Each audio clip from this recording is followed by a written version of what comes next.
Wow, quelle journée! Maintenant, ça continue. On passe à une prochaine personnalité. On va se concentrer sur le conflit en Russie, Ukraine, etc., et le Proche-Orient. Et on va inviter chez nous un conférencier qui habite au Japon et qui est interviewé par Dan. Dan qui est aux États-Unis. Donc, il y a un décalage horaire de 15 heures entre ces deux hommes. Et vers nous, en Allemagne, il y a 7 heures. Et on vous remercie pour vos services précieux. Et on garde la biographie de qui? De James Corbett. James, on a besoin de toi.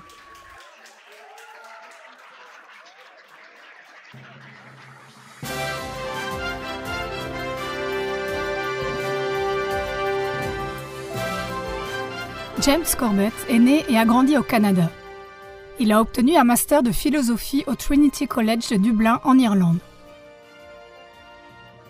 Après son déménagement au Japon et avec sa première connexion Internet, James Corbett a fondé en 2007 le site web The Corbett Report, une plateforme d'analyse critique indépendante sur la politique, la société, l'histoire et l'économie. À l'époque, il gérait le site parallèlement à son activité de professeur d'anglais. Environ 4 ans plus tard, il est devenu journaliste d'investigation à plein temps. Depuis lors, il a reçu diverses distinctions pour son travail journalistique et a été un orateur très demandé dans différentes universités, à TEDx Groningen et devant des commissions d'enquête indépendantes comme la National Citizens Inquiry, commission d'enquête nationale au Canada. Au fil des années, James Corbett a publié de nombreux documentaires révélateurs comme par exemple 9/11, les suspects. Un siècle d'asservissement, l'histoire de la réserve fédérale et Qui est Bill Gates? Ces recherches approfondies peuvent être consultées publiquement sur son site web et sur de nombreux canaux dans des centaines d'épisodes de podcasts, d'interviews et d'autres formats. Rien que sur ces canaux sociaux, il est suivi par plus de 300 000 abonnés. En 2018, il crée les Fake News Awards annuels dans lesquels il documente les informations les plus tordues des médias du système. James Corbett s'exprime aujourd'hui sur le sujet « Conflit au Proche-Orient et monnaie numérique de banque centrale, un scénario d'horreur absolu ».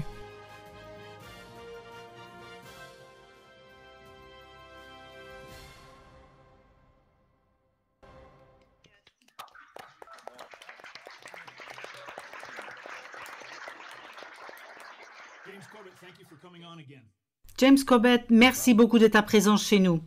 Pas de problème. Aujourd'hui, nous avons parlé de la guerre au Moyen-Orient et des CBDC.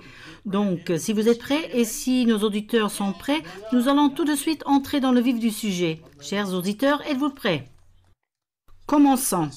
Vous avez qualifié le 7 octobre comme le 9/11 d'Israël. En quoi cela se justifie-t-il? Comment ces deux choses vont-elles ensemble? Eh bien, apparemment, je ne suis pas le seul à avoir utilisé cette expression. En effet, les médias ont utilisé cette expression juste après les attentats du 7 octobre. Juste après les attentats du 7 octobre, et bien sûr, ils utilisent cette expression dans le contexte d'une attaque terroriste spectaculaire et de grandes envergures, qui n'était justement pas ce qu'on nous avait dit, et qui justifie une guerre permanente, probablement sans fin, contre la terreur.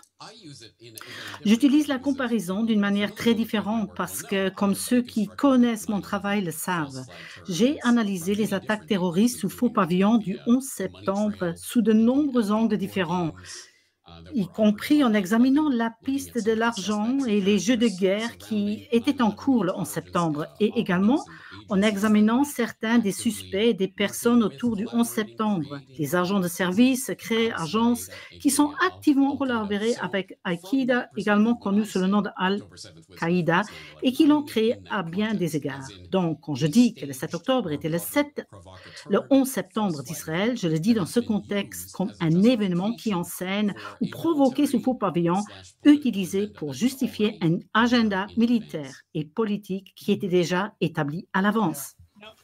Bon, maintenant, quand vous dites que la guerre ne finira jamais, je considère qu'Israël a bien des intentions à Gaza. Voyez-vous une possibilité de mettre fin à cette guerre à Gaza? Comment va-t-elle se terminer? Doit-elle se terminer? Je veux dire que l'infini, c'est que s'ils continuent à avoir des ennemis autour d'eux, ils vont constamment puiser dans le trésor américain pour maintenir les livraisons d'armes à flot. Mais puisque nous parlons de Gaza, prévoyez-vous une fin? Malheureusement, je vois comment cela pourrait se terminer. Et malheureusement, la plupart des alternatives pour cela ne sont pas agréables. Elles impliquent l'éradication du peuple palestinien de la bande de Gaza. De nombreux ministres du Parlement israélien y ont fait allusion en parlant de l'anéantissement de Gaza ou de l'élimination du peuple palestinien. Et malheureusement, ces personnes sont bien sûr rejetées en décembre. Ah, ce sont les groupes marginaux de l'extrême droite. Ils ne représentent pas la majorité du gouvernement israélien. Mais il est intéressant de constater que la coalition politique de Netanyahou dépend en ce moment de ces mêmes personnes. L'idée n'est donc pas si marginale dans la politique israélienne que cela pourrait effectivement se terminer par un nettoyage ethnique de la bande de Gaza. Et puis, il y a bien sûr la question de la Cisjordanie, où la politique ouverte et concertée d'une grande partie de la classe politique israélienne depuis des années est de poursuivre et d'étendre les colonies illégales. Ce n'est que la semaine dernière que la Cour internationale de justice a établi dans un jugement provisoire que l'occupation israélienne des territoires palestiniens occupés est illégale. Cela confirme une fois de plus qu'il s'agit d'une occupation illégale et qu'Israël doit faire tous les efforts possibles pour mettre fin à ce qu'il fait le plus rapidement possible. Je peux m'imaginer de nombreuses façons dont cela pourrait se terminer, en particulier dans la bande de Gaza. Par exemple, l'extermination complète du peuple palestinien ou au moins par l'expulsion d'un nombre suffisant de personnes pour rendre intenable la poursuite de la poursuivie de Palestine dans la bande de Gaza. Mais tout ce qui ressemble à une perspective militaire, par exemple que le Hamas se battrait vraiment dans une guerre contre le gouvernement israélien et qu'il y aurait vraiment deux forces qui s'affrontent, ça, je pense que c'est un faux narratif qui a été implanté. Ce qui se passe là-bas, ce n'est pas une guerre, c'est un massacre, un grand massacre qui se déroule en ce même moment. Et si nous regardons au-delà de la bande de Gaza, en Cisjordanie, nous voyons Jérusalem, les hauteurs du Golan, tous ces endroits. Nous pourrions donc extrapoler et dire que l'objectif est peut-être d'éradiquer les Palestiniens de tout Israël, n'est-ce pas?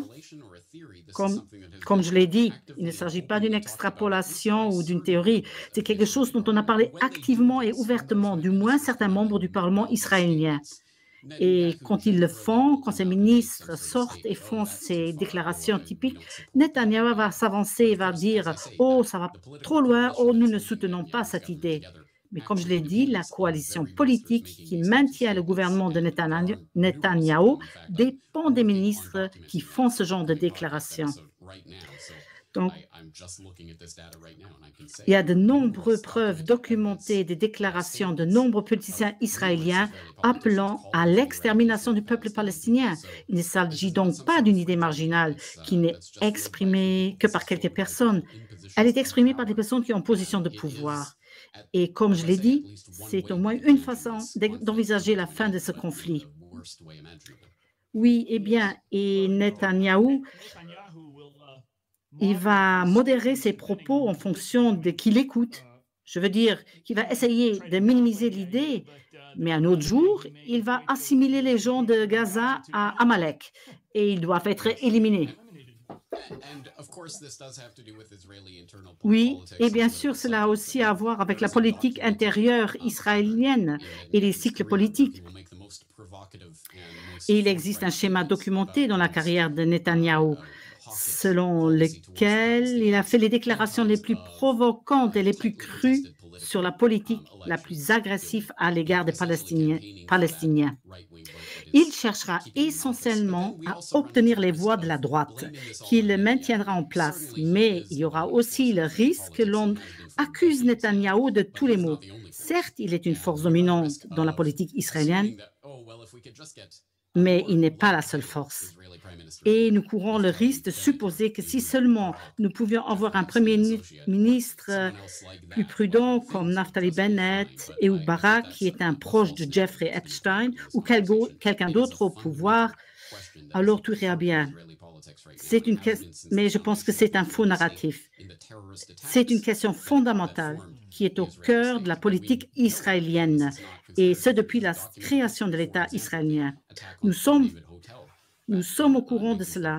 Encore une fois, il ne s'agit pas de théorie de complot, il s'agit d'une histoire documentée. Par exemple, l'attentat contre l'hôtel King David en 1946, qui était à l'époque le plus grand attentat terroriste de l'histoire et qui a ébranlé la conscience du monde, tuant des dizaines, des centaines de personnes. C'était un attentat absolument audacieux. Il s'agissait d'une attaque terroriste ciblée perpétrée par ceux qui allaient devenir essentiellement l'établissement politique israélien dans le cadre de leur plan visant à chasser les Britanniques de Palestine. Et malheureusement, cela n'a pas changé au cours des 75 dernières années.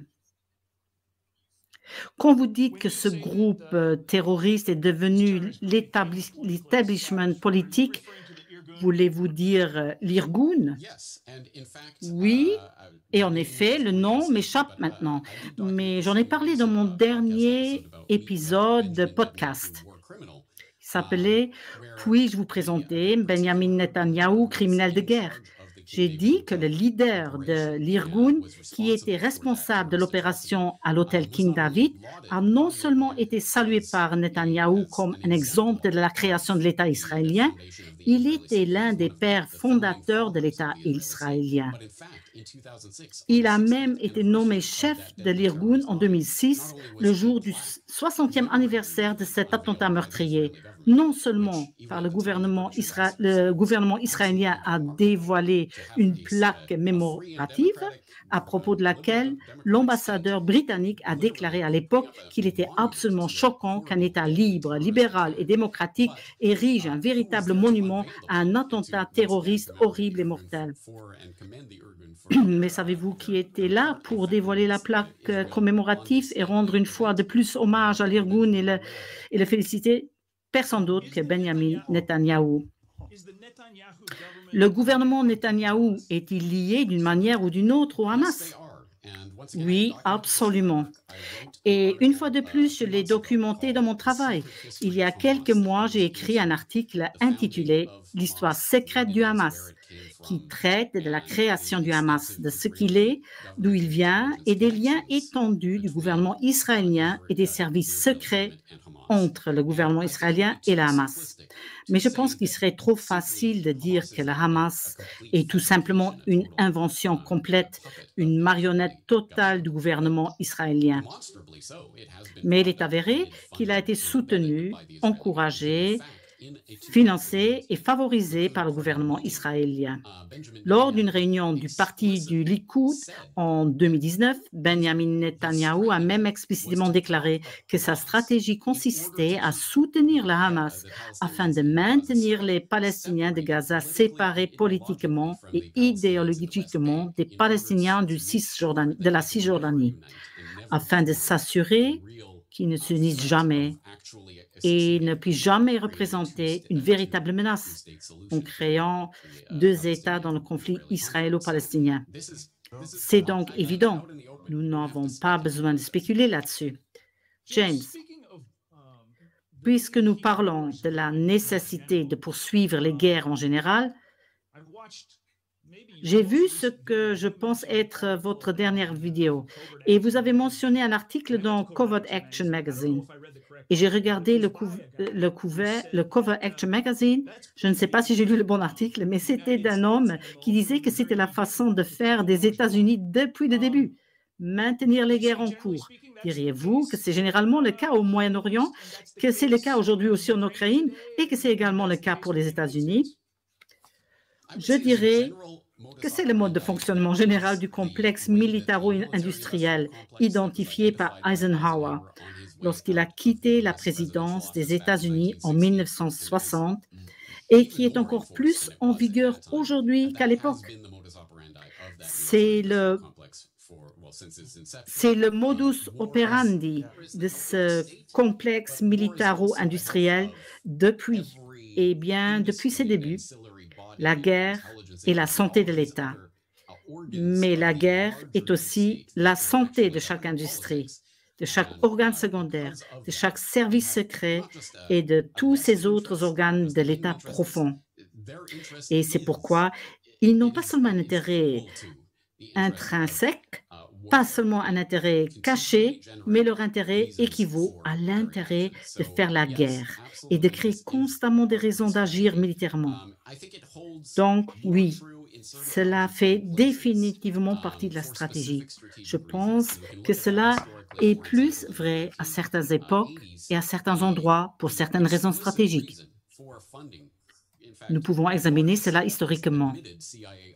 Par exemple, dans les années 1980, la raison explicite du financement, en fait, c'était la plus grande opération de la CIA, du moins avouée de l'histoire, c'était le financement des talibans en Afghanistan dans les années 1980, dans le cadre de leur guerre de djihad contre les soviets, spécifiquement et précisément parce que l'État profond de l'administration Carter a décidé à la fin des années 1970 que le meilleur moyen de saigner les soviétiques était de les mettre dans un hachoir, de leur donner leur propre Vietnam. C'est donc ce qu'ils faisaient explicitement et spécifiquement. Et ils ont essayé de faire durer cette guerre aussi longtemps que possible.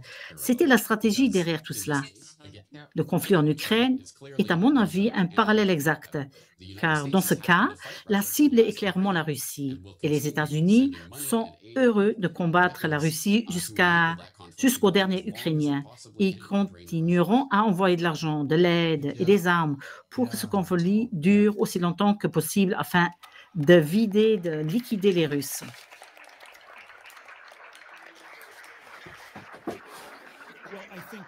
Eh bien, je crois que Trump a récemment déclaré qu'il voulait mettre fin à cette guerre.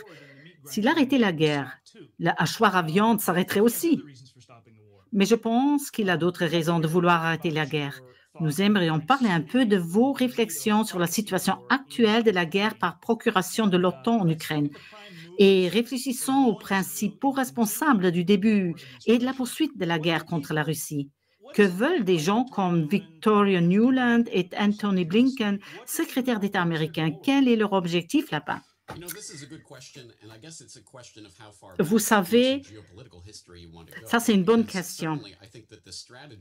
Et je pense que c'est une question de savoir jusqu'où vous remonterez dans l'histoire géographique. Je pense très certainement que la stratégie de l'Empire britannique à la fin du 19e siècle, de l'Empire américain au 20e siècle, a été pendant très longtemps de maintenir les Russes et les Allemands séparés et de les maintenir essentiellement en guerre les uns contre les autres. Car s'ils s'unissaient, même pas politiquement ou économiquement, même s'ils avaient simplement de bonnes relations entre eux, cela constituerait une menace sérieuse pour la capacité britannique ou les Américains, par exemple, à contrôler le continent européen. Et comme on l'a constaté il y a plus d'un siècle, depuis l'époque de Mackinder, Halford et l'émergence de la géopolitique telle que nous la connaissons aujourd'hui, cette zone est le pays central de ce qu'on appelle l'échiquier mondial. Et chaque puissance qui le contrôle a essentiellement le contrôle de la planète. Et cela, voilà, on l'a compris depuis plus d'un siècle. Et c'est précisément pour cette raison qu'il a toujours eu un besoin d'enfoncer un coin entre les Russes et les Allemands ou les Européens en général. C'est toujours encore une partie de la stratégie. Oui, j'ai réalisé une interview avec le propriétaire du site web antiwar.com. Il fait le super podcast anti-guerre, Horton. Oui, c'est Scott Horton. Et il a dit, la dernière chose que l'Occident veut, C'est une unité germano-russe. Et il dit que la pire des choses serait que l'Allemagne et la Russie se fassent à nouveau la guerre. Et on a vu ce qui se passerait si ça arrive. Oui, c'est vrai, on l'a vu. Revenons à la déclaration de Trump selon laquelle il mettra fin à cette guerre. Que savez-vous de son grand ami Larry Fink, le président du conseil d'administration de BlackRock, qui se trouve avoir un rôle consultatif dans la reconstruction de l'Ukraine et qui est responsable du Fonds de développement de l'Ukraine? Oui, c'est exactement comme vous l'avez décrit. BlackRock est d'ailleurs la plus grande société d'investissement du monde qui détient, ce n'est pas la majorité, du moins une grande partie des actions de pratiquement toutes les entreprises du classement Fortune 500. Et BlackRock et Larry Fink, le PDG de BlackRock, est également très investi dans la reconstruction ukrainienne, qui a bien sûr eu placé dans le contexte d'une transformation numérique. Ce processus a été lancé avant le conflit actuel. Et Larry Fink a parlé ouvertement de la manière dont cela offre une opportunité parfaite pour la transformation numérique complète d'un gouvernement et d'une économie. C'est donc exactement ce qu'ils essayent de faire. Et bien sûr, c'est un boom, c'est un business corrompu sous forme de milliards d'euros, de milliards de dollars pour celui qui peut mettre son museau dans ce gâteau spécial et en manger le plus possible. Et Larry Fink est définitivement en position d'être ce vampire suceur de sang à la carotide de l'humanité. Je me suis penchée sur le passé de Larry Fink, son engagement en Ukraine et son ingérence là-bas. Et je suis tombée sur une conférence qui s'est tenue il y a quelques années à New York. Avez-vous déjà entendu parler du Deal Book Summit, sponsorisé par le New York Times? Oui, j'en ai entendu parler, mais je n'ai pas suivi la chronologie. Eh bien, j'ai lu les petits caractères. Il y était écrit: le Premier ministre désigné Benjamin Netanyahou, le président ukrainien Volodymyr Zelensky, le patron de Meta Mark Zuckerberg, le secrétaire d'État américain au Trésor Janet Yellen et le patron de BlackRock Larry Fink prendront également la parole lors de ce sommet. Cela ne me surprend pas. Je dirais que ce sont exactement les personnes dont nous attendons qu'ils se réunissent pour en parler et essayer d'en tirer profit à tout point de vue, tant financier que géopolitique, et aussi sur le plan militaire. Et bien sûr, chaque acteur autour de cette table a ses propres raisons d'être présent à cette table, mais ils peuvent certainement se mettre d'accord sur l'ordre du jour qui consiste à sucer le sang vital de l'Ukraine pour lutter contre la Russie. Eh bien, James, vous ne semblez pas très confiant quant aux résultats possibles de la crise actuelle en Israël. D'un point de vue optimiste, quel est un scénario à peu près raisonnable pour l'issue de la guerre en Ukraine sans que BlackRock ne prenne le contrôle du pays? Eh bien, comme je l'ai dit, c'est maintenant extraordinairement difficile et je pense que chacun a joué ses cartes. Il est difficile d'imaginer qu'il y ait maintenant un moyen de se retirer de ce gouffre, car je pense que les Russes ne peuvent pas se retirer maintenant sans avoir au moins obtenu une sorte de mesure pour sauver la face dans le Donbass en ce qui concerne les prétendus objectifs géopolitiques. Mais en même temps, l'Ukraine est désormais fermement engagée sur la voie de l'intégration occidentale, y compris de l'adhésion à l'OTAN. Et lors de la récente conférence de l'OTAN, il a été assuré que le chemin de l'Ukraine vers l'adhésion à l'OTAN était irréversible.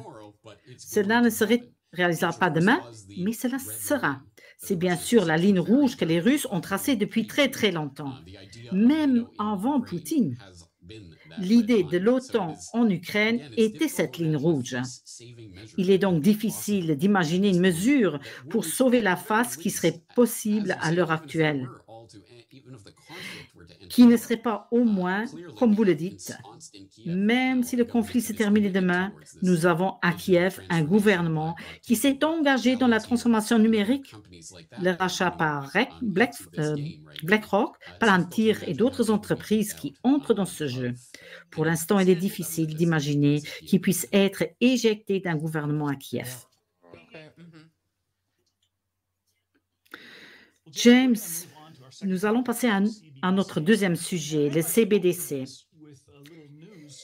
Et je voudrais ouvrir le sujet avec une petite nouvelle du week-end dernier qui a déjà commencé avant-hier. Vous savez, j'avais la tête pleine, j'étais vissée dans ma journée de travail, je n'ai pas réfléchi aux choses, je n'ai pas vraiment fait de recherche et je n'ai pas regardé mon feed Twitter. Et je ne savais donc pas grand-chose sur cette affaire CrowdStrike. Je ne savais même pas ce que ça signifiait jusqu'à ce que quelqu'un m'a dit aujourd'hui qu'il s'agit d'une société de cybersécurité. Mais quelque chose s'est passé vendredi dernier et pour une raison quelconque, je n'ai pas pu accéder à un dossier numérique particulier à ma banque. J'ai une application sur mon téléphone portable qui me permet de consulter mon compte bancaire et mes transactions. Et on m'a dit, indispensable pendant le week-end. Et puis mon pote m'a dit que oui, cela pourrait avoir avec l'affaire CrowdStrike. Il a mentionné que des centaines de vols avaient été annulés. Il a mentionné que YouTube avait été inaccessible, que des banques étaient fermées, etc. Et ma pensée était, puisque nous parlons de CBDC, que cela devrait être un œil au beurre noir pour l'idée de tout convenir au numérique. Ne pensez-vous pas que les gens s'inquiètent de perdre leur accès à l'argent liquide et qu'ils n'ont sans être à 100% dépendants de cette monnaie numérique? Je suis heureux que vous placiez cette discussion dans ce contexte parce qu'en ce moment même, il y a des dizaines de milliers de personnes dont les voyages ont été interrompus, dont les comptes bancaires ont été fermés parce que cet événement du siècle est arrivé. Cette terrible perturbation qui vient de se propager. Mais au moins, les gens devraient maintenant réfléchir en priorité à la question de savoir si c'est une bonne idée de faire dépendre toute sa vie, notre existence économique, de cette technologie numérique, qui est pour le moins sujette à des perturbations aléatoires et à des fausses mises à jour, sans parler d'attaques réelles menées par des véritables boucs émissaires. Nous le savons, les CEM rayons solaires, l'événement de Carrington, nous connaissons le système de choses qui peuvent détruire ou perturber notre vie électronique en un rien de temps. Dans un sens, il était presque encourageant d'observer ce qui s'est passé avec le problème CrowdStrike, comment les cartes d'embarquement pour les passagers sont émises à la main sur papier parce que ça ne fonctionnait plus électroniquement. On ne pouvait plus utiliser le QR code. Ils les ont littéralement remplis à la main. Et ça donne à réfléchir à quel point nous sommes immergés dans cette matrice numérique. Car à notre époque, c'est choquant de voir une carte d'embarquement écrite à la main. Mais oui, avant, on notait les choses avec un stylo et du papier. Pourquoi a-t-on abandonné cela? Quel problème urgent et essentiel à notre survie Quel problème urgent avons-nous résolu en nous insérant dans cette matrice numérique?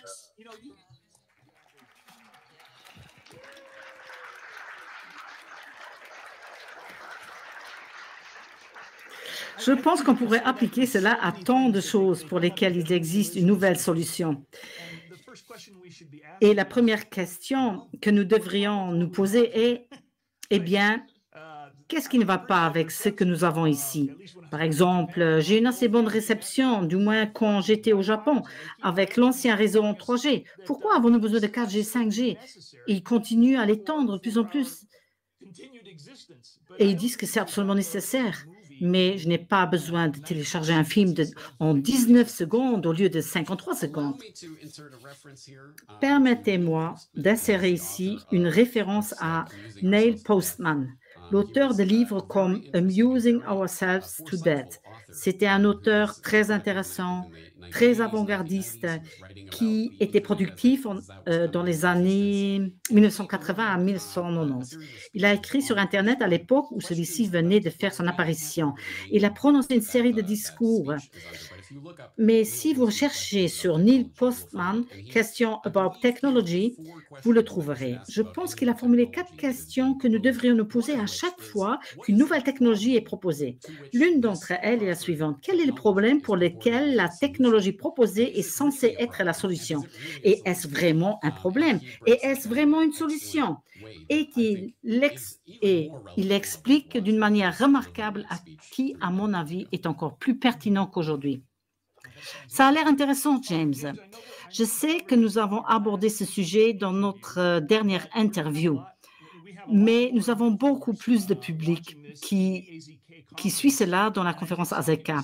Et je pense que certaines personnes veulent toujours savoir quelle est la différence entre le CBDC et, exemple, Apple Pay ou d'autres systèmes de paiement numérique. Et pourquoi 93% de toutes les banques centrales sont soudain activement impliquées dans le développement de ces CBDC. L'infrastructure de paiement numérique telle qu'elle existe actuellement et que vous êtes en train d'exploiter est basée sur la forme d'argent à laquelle nous nous sommes habitués, c'est-à-dire l'argent des clients privés dans le circuit des banques commerciales. Il y a beaucoup à comprendre en ce qui concerne les gadgets monétaires et auxquels se sont livrés les aspirants sorciers de Wall Street. Mais l'idée est qu'aujourd'hui, dans la plupart des pays, il existe un système monétaire à deux vitesses. L'un est le système monétaire pour les gros clients, c'est pour les banques elles-mêmes, les banques commerciales, qui ont en elles-mêmes des comptes de réserve à la Banque centrale, et que ce soit la BCE ou la Banque du Japon ou la Réserve fédérale aux États-Unis. Ces banques commerciales stockent des réserves et font des transactions entre elles dans ce circuit de gros clients. Nous, vous et moi et tous les autres qui entendent cela, nous avons nos fonds dans des banques commerciales et c'est le circuit des particuliers. Ce sont deux choses complètement différentes. L'argent que les banques utilisent dans les circuits des gros clients est techniquement différent de l'argent que nous utilisons dans la vie quotidienne. Ainsi, lorsque nous payons avec Apple Pay ou autres, nous utilisons de l'argent provenant des affaires de la clientèle privée. C'est de l'argent créé par la banque de détail, le système bancaire commercial en général. Donc, la plupart de l'argent est créé à partir de dettes qui sont dues aux banques commerciales. Par la magie de leur contrat bancaire, elles ont le droit de créer cet argent en nous le prêtant. Ils ne vont pas dans la chambre forte de la banque pour en sortir un tas d'argent liquide chaque fois qu'ils vous prêtent de l'argent, mais ils créent l'argent que vous leur devez ensuite par intérêt. Une idée merveilleuse s'il se trouve que vous êtes banquier. Ce qu'est le CBDC, c'est l'idée que, pour la première fois, nous aurons directement accès à la monnaie de la Banque centrale. Bien sûr, il existe déjà aujourd'hui de l'argent émis par la Banque centrale.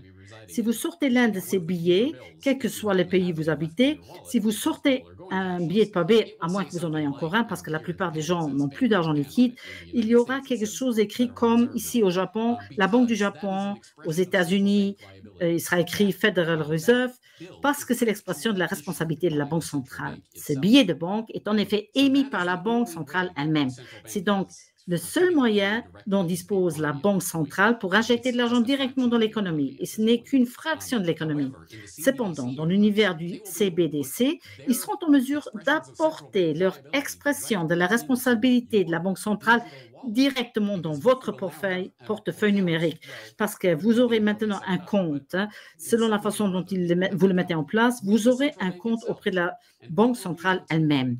Et ceux-ci seront en mesure non seulement de vérifier et de contrôler vos transactions, mais aussi de regarder à l'intérieur de vos transactions et éventuellement, comme cela a été souligné par de nombreuses personnes, y compris des politiciens au Royaume-Uni, ils pourront programmer ce qui peut ou ne peut pas arriver avec cet argent. Par exemple, s'ils fixent une limite selon laquelle vous ne pouvez acheter qu'une certaine quantité de viande ce mois-ci, parce que nous savons que la consommation de viande met en colère les dieux de la météo, s'ils fixent une limite, ils peuvent faire respecter cette limite en vous empêchant d'acheter plus de viande que la quantité attribuée par eux. Et ce sera une chose automatique que vous ne pourrez pas contourner s'ils décident de la mettre en œuvre de cette manière, ou n'importe quel autre nombre de restrictions que vous pouvez imaginer pour être mis en place avec le basculement d'un interrupteur numérique, ce qui représente un contrôle inimaginable sur l'économie directement par les banquiers centraux. Oui, et vous venez de répondre à ma question suivante qui était « Qu'est-ce qui selon vous, serait le plus attrayant pour l'État? Et je dirais que c'est la capacité de surveiller de près nos actifs et nos dépenses, et si nécessaire, de contrôler la manière dont nous les utilisons. Absolument. Et je devrais faire une distinction parce que, comme je l'ai expliqué, tel que le système bancaire existe actuellement, les banques commerciales sont intercalées entre la Banque centrale et nous-mêmes. Les banques commerciales en sont donc une partie importante et elles exercent actuellement un contrôle incroyable sur l'économie. Elles ne font pas abandonner ce contrôle si facilement. Nous pouvons donc imaginer de nombreuses possibilités quant à la structure du système CBDC. L'une d'entre elles pourrait être que la Banque centrale délègue sa capacité à gérer et à vérifier les comptes aux banques commerciales ou du moins aux institutions financières vérifiées. Elles joueront donc ici aussi le rôle d'intermédiaire. Les banques centrales seraient ainsi, du moins en apparence, à une longueur de bras du processus. Oh, nous ne contrôlons pas tout cela. Cela sera fait par les banques commerciales. Compte tenu des réalités politiques et économiques de la manière dont le système bancaire est structuré, la question se pose naturellement de savoir qui régule ces banques commerciales et qui leur dit ce qu'elles peuvent et ne peuvent pas faire. Ce sont les autorités de régulation des banques centrales et des gouvernements. Et nous avons vu comment ce pouvoir a été abusé dans le passé. Ainsi, sous l'administration Obama, le ministère de la Justice a demandé aux banques commerciales des États-Unis de bloquer les comptes de personnes qui fournissaient des services tout à fait légaux, bien que répréhensibles, comme des stars du porno, des vendeurs de munitions, des prêteurs sur salaire et d'autres personnes issues du secteur économique. Il a exigé des banques qu'elles retirent ses clients de la circulation. Ce sont les banques elles-mêmes qui l'ont exécuté. Ce sont elles qui ont bloqué les comptes de ses clients, mais elles l'ont fait parce que la FDIC, l'une des autorités de surveillance du système bancaire aux États-Unis, a dit: nous ne garantirons pas vos dépôts. Nous pourrions vous rayer de la liste si vous ne respectez pas nos exigences pour vous débarrasser de ces personnes. Cet exemple nous permet donc de voir comment ce système peut être mis en place. Cela ne ressemble pas exactement au scénario cauchemardesque du contrôle direct de leur porte-monnaie par les banquiers centraux, mais cela reviendra à peu près au même. Oui, j'imagine comment ils vont essayer de nous le faire apprécier. Et c'est une de ces situations comme quand ils sont allés chercher les communistes. Au début, ils sont venus pour les usuriers de Skid Row. Eh bien, nous n'aimons pas ces gens. Nous n'aimons pas non plus les stars du porno. Ils vont rendre ça attractif. Alors, à quel point sommes-nous proches d'un tel système CBDC? Est-ce que cela veut dire abolition de l'argent liquide? Ils peuvent certainement coexister et le feront probablement pendant un certain temps. Cela ne signifie pas nécessairement que quelque chose comme l'argent liquide n'existera plus. Mais nous avons déjà vu comment la société sans argent liquide s'est développée et à quelle vitesse cela arrive. Nous en sommes au point où, au Japon, l'économie est encore largement basée sur l'argent liquide, même si cela est en train de changer. Mais je me souviens avoir assisté à une conférence en Angleterre l'année dernière et c'était vraiment choquant. Même si j'en suis conscient et que j'ai fait des recherches et parlé à ce sujet. C'était vraiment choquant d'aller même dans de nombreux cafés, restaurants et magasins et de détail qui n'acceptaient littéralement pas l'argent liquide. C'était littéralement du sans espèces. Et cela aussi a été un choc pour mon système. Mais c'est déjà une réalité. On pourrait donc imaginer qu'il y aura une phase de coexistence lors de l'introduction des CBDC. Mais on pourrait très bien imaginer qu'en raison d'un quelconque événement financier sous faux pavillon ou d'une autre justification d'urgence, l'argent liquide pourrait être supprimé. Et de nos jours, la plupart des gens ne s'en inquiéteraient même pas. C'est vrai, quand vous allez au supermarché, combien de personnes voyez-vous payer avec leur iPhone, avec une carte EasyPay au lieu de l'argent liquide? Je veux dire, n'est-ce pas assez fréquent? Malheureusement, si. Et je dis malheureusement parce que j'ai été très heureux de constater que le Japon est encore largement une économie basée sur l'argent liquide, au point qu'on peut acheter une voiture avec de l'argent liquide et que ce n'est même pas quelque chose d'extraordinaire. Mais cela a changé vraiment et très rapidement, car les systèmes de paiement sans espèces ne sont pas seulement introduits ici, mais de plus en plus activement encouragés. Et malheureusement, il est beaucoup plus fréquent aujourd'hui que les gens payent avec leur téléphone portable ou leur carte comme c'était dans le passé. Même ici au Japon, qui était l'une des rares exceptions dans les pays industrialisés en tant qu'économie basée sur l'argent liquide, les choses sont en train de changer. Et j'imagine que dans quelques années, le point sera atteint où les paiements sans espèces seront plus fréquents que les paiements en espèces. Mais que pouvons-nous faire contre cela, à part payer le plus souvent possible en espèces? Qu'avons-nous d'autre dans notre carquois? Eh bien, je dirais que c'est un très, très bon point de départ déjà.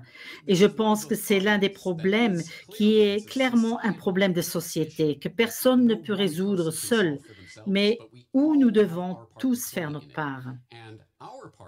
Et notre rôle consiste à boycotter et à faire des choix d'achat conscients. Et pas seulement en évitant les commerces qui fonctionnent sans argent liquide, mais aussi bien sûr en soutenant les commerces, les entreprises, les détaillants ou les personnes que tu connais qui sont prêts à offrir des services, non seulement pour de l'argent liquide, mais aussi pour des métaux précieux, des crypto-monnaies, dans des cercles d'échange ou d'autres versions de paiement. Je ne suis pas là pour juger et pour dire ce qu'il faut utiliser. Je pense qu'il faut tout utiliser, sauf les CBDC. C'est une de ces choses. Tant que nous montrons ces muscles et que nous continuons à construire une communauté qui sera soutenue, au moins dans le cas de cette transition, de sorte que si l'introduction sans changer a lieu, que de plus en plus de gens s'engagent dans cette voie. Des gens qui sont prêts à faire un détour, à subir des inconvénients s'il le faut, pour payer en espèces, en métaux précieux ou autre chose. Alors, cette économie pourra continuer. Certes, la plupart des gens participeront aux sans espèces pour aller au plus loin, mais il aura la possibilité pour les gens de soutenir cette communauté. Mais si nous ne nous entraînons pas à cela, et si nous nous disons « Oh, c'est un peu inconfortable, je veux juste aller au supermarché et acheter ce truc-là. Cette fois, je vais sans doute devoir payer sans espèces. » Plus nous faisons cela, plus nous sommes accaparés par le monde sans argent liquide. Au final, c'est notre système d'habitude qui est en cause et nous devons nous habituer à accepter ce qui est désagréable pour soutenir le monde que nous voulons, pour éviter le monde que nous ne voulons pas. Un amen pour cela, James.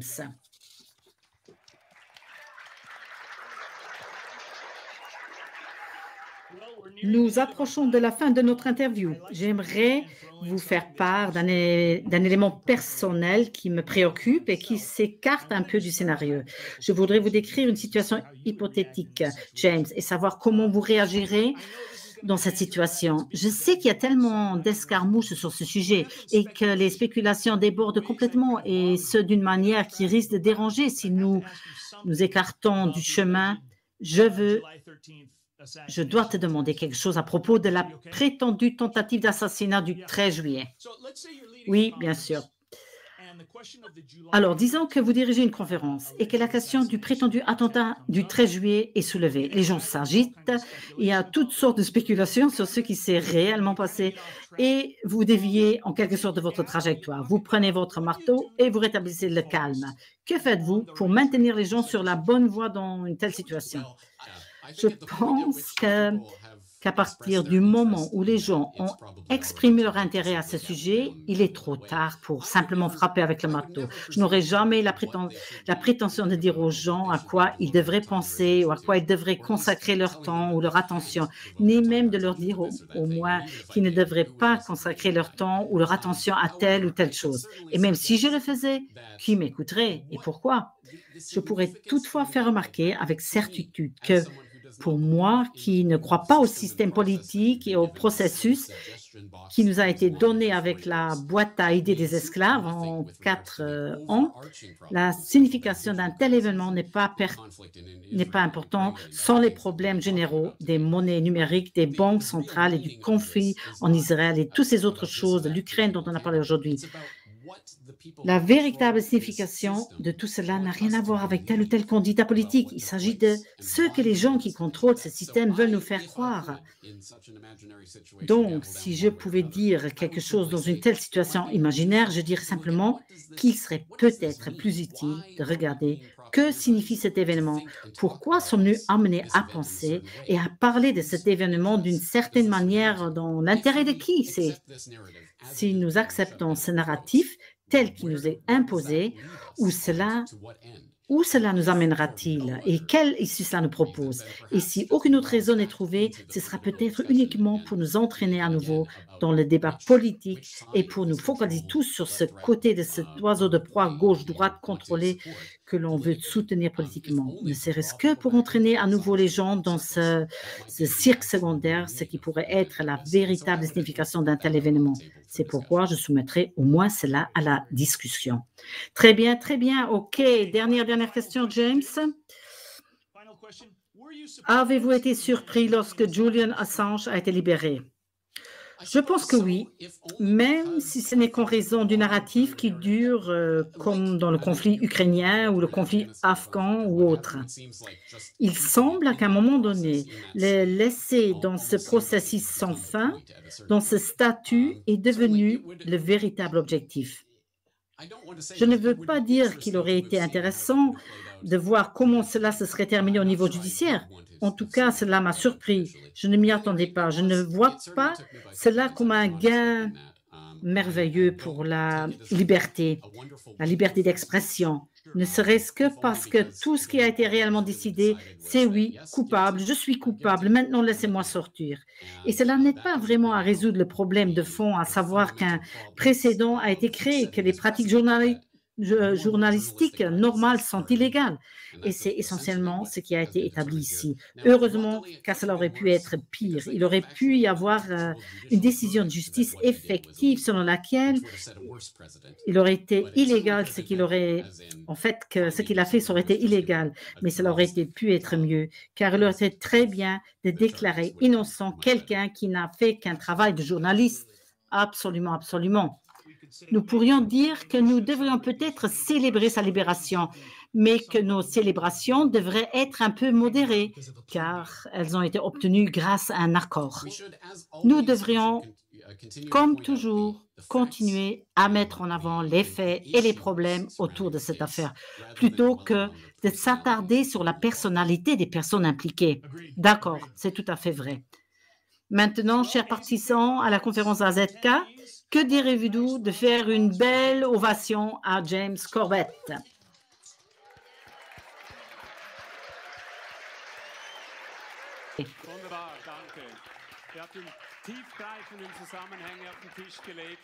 Merci, vous avez dévoilé des liens de cause à effet fondamentaux. Merci aussi. Merci aussi à James.